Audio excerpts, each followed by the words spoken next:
Hello everyone, welcome to Storytime in Seacliff.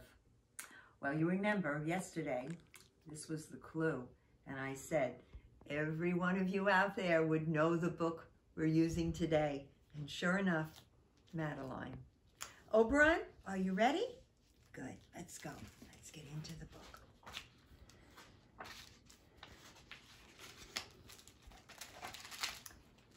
In an old house in Paris that was covered with vines lived 12 little girls in 2 straight lines.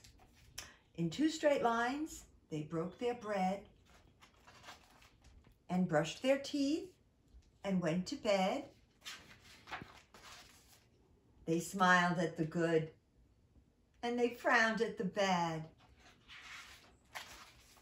And sometimes they were very sad.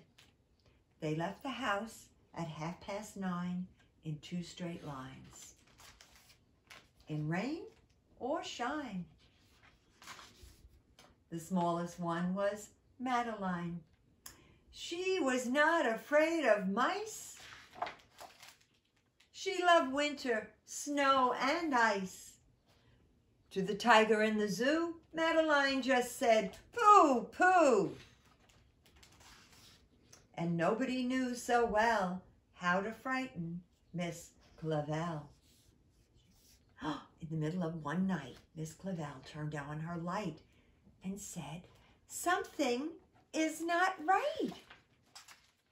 Little Madeline sat in bed and cried and cried. Her eyes were red. And soon after Dr. Cone came, he rushed out to the phone and dialed Denton 10-6. "Nurse," he said, "it's an appendix." Everybody had to cry. Not a single eye was dry. Madeline was in his arms, in a blanket, safe and warm. In a car with a red light, they drove out into the night. Madeline woke up 2 hours later in a room with flowers. Madeline soon ate and drank. On her bed there was a crank and a crack. On the ceiling had the rabbit a habit of sometimes looking like a rabbit. Outside were birds and trees and sky, and so 10 days passed quickly by. One nice morning, Miss Clavel said, "Isn't this a fine day to visit Madeline?" "Visitors from 2 to 4, read a sign outside her door. Tiptoeing with solemn face, with some flowers and a vase. In they walked and then said, "Ah!" when they saw the toys and candy and the dollhouse from Papa. But the biggest surprise by far, on her stomach was a scar. "Goodbye," they said, "we'll come again." And the little girls left in the rain, brushed their teeth, went home and broke their bread, and then they went to bed. In the middle of the night, Miss Clavel turned on the light and said, "Something is not right." And afraid of a disaster, Miss Clavel ran fast and faster. And she said, "Please, children, do tell me what is troubling you." And all the little girls cried, "Boo-hoo, we want to have our appendix out too." "Good night, little girls. Thank the Lord you are well. And now go to sleep," said Miss Clavel. And she turned out the light and closed the door. And that's all there is. There isn't any more. So there we go, the story of Madeline. A lovely story, right? I'm going to put it aside and put little Madeline. Oh, I should show you. She has her little scar. There's her little scar. All right.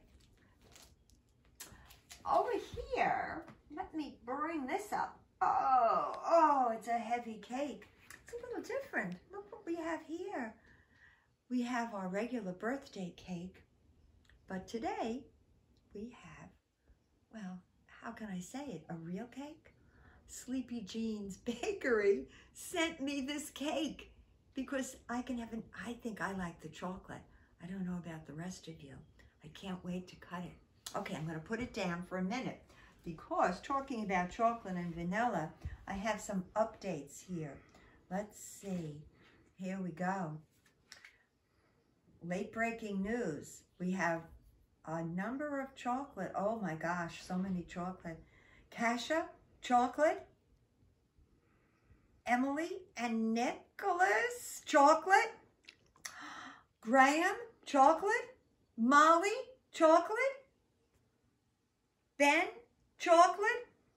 And B, our one vanilla for the day. Oh my gosh. Oh, well, the thing about this cake is I can't change it around, can I? It's half chocolate and half vanilla. But B, you've got a lot of vanilla there to eat. Okay, let's see. What should we do? What shall we sing to today? We sang to the springtime. Hey, Oberon, what about you? Shall we sing to Oberon? We haven't sung to him in a long, long time. How about it, okay? Happy birthday to you.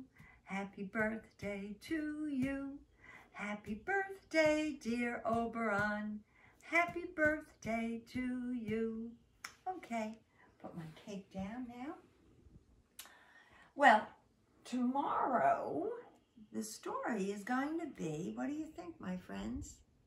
You know what this is? Look closely. Look closely. Think about it. All right, put it aside. All right, Oberon, I think it's now time to say goodbye to all our friends. Thank you once again to our cameraman, Darling Dan. And see you tomorrow. And remember, I love you all.